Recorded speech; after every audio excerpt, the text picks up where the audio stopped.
विधायक बलवान सिंह दौलतपुरिया हैं। सर, आज आगाज हुआ है सदन की कार्यवाही का। राज्यपाल का जो अभिभाषण है उसमें सरकार का विजन रखा गया है, कैसे देखते हैं? महामहिम का अभिभाषण सरकार का विजन होता है, सरकार का रोड मैप होता है। लेकिन जिस तरह से महामहिम में अभिभाषण पढ़ रहे थे वो इस बात को बखूबी समझ गए थे कि इसके अंदर ना कोई विजन है, ना कोई रोड मैप है, सरकार की कोई दूरदृष्टि इसके अंदर नहीं है। इसलिए उन्होंने उसे पूरे भाषण को पढ़ना भी मुनासिब नहीं समझा। सिर्फ 16-17 पेज पढ़ के और लास्ट पेज पढ़ के उन्होंने कहा कि इसको पढ़ लिया मान लिया जाए, क्योंकि हरियाणा प्रदेश एक कृषि प्रधान प्रदेश है और कृषि के बारे में सिर्फ उसके अंदर 3 पेज दिए गए हैं।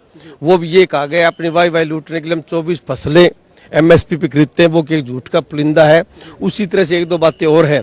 अगर ये सेम से मुक्त कराने का कोई विजन लाते या कोई किसानों को नकली बीज खाद दवाइयों की भरमार है उससे छुटकारा दिलाने का लाते, या किसानों की आमदनी दुगनी करने की जो वादे करते हैं अगर किसानों की आमदनी बढ़ाने की बात करते, या कोई किसानों से संबंधित और बात करते। इसी तरह से ना कहीं युवाओं का जिक्र है, ना कहीं उद्योगों का जिक्र है, ना कहीं कर्मचारियों का जिक्र है। ये सिर्फ हरियाणा प्रदेश की 2 करोड़ 80 लाख लोगों की आंखों में धूल झोंकने वाला अभिभाषण है। अभी 10 मार्च से दोबारा सदन की कार्यवाही शुरू हो जाएगी, तो राज्यपाल के अभिभाषण पे चर्चा होनी है।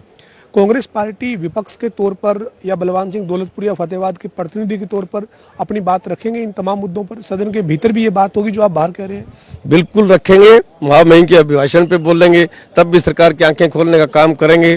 चाहे कोई 0 आवर हो तब भी हम आंखें खोलने का काम करेंगे। और जिस तरह से प्रश्नकाल इन्होंने किया कि लॉटरी सिस्टम से कर रहे हैं, उसके अंदर भी मुझे लगता है कि ये विपक्ष के विधायकों के साथ भेदभाव कर रहे हैं। जिस तरह मुझे पता लगा, मैंने 12-13 क्वेश्चन भेज रखे हैं। मेरा क्वेश्चन 11 तारीख को लगा है और वो भी 20वें नंबर पे लगा है। अब 20वें नंबर पे पता नहीं उस दिन उसका नंबर आएगा कि नहीं आएगा। मुझे लगता है ये विपक्षी विधायकों के साथ ये भेदभाव है। ये जो बजट सत्र शुरू हुआ है सर, इसमें सरकार के मंत्री ये कह रहे हैं या फिर बीजेपी के नेता ये कह रहे हैं कि कांग्रेस सरकार पर सवाल तो उठा रही है, नुक्ताचीनी तो कर रही है, लेकिन विपक्ष का नेता ही नहीं तय कर पाई, विधायक दल का नेता ही नहीं है। विधायक दल का नेता बहुत जल्द हम सबके सामने होगा, लेकिन बीजेपी को इसकी चिंता करने की जरूरत नहीं। वो अपनी कार्य प्रणाली को सुधार करने का प्रयास करें। कांग्रेस का एक विधायक बहुत अच्छे तरीके से लड़ाई लड़ने में सक्षम है। लंका को जलाने के लिए हनुमान अकेला ही काफी है। हमारे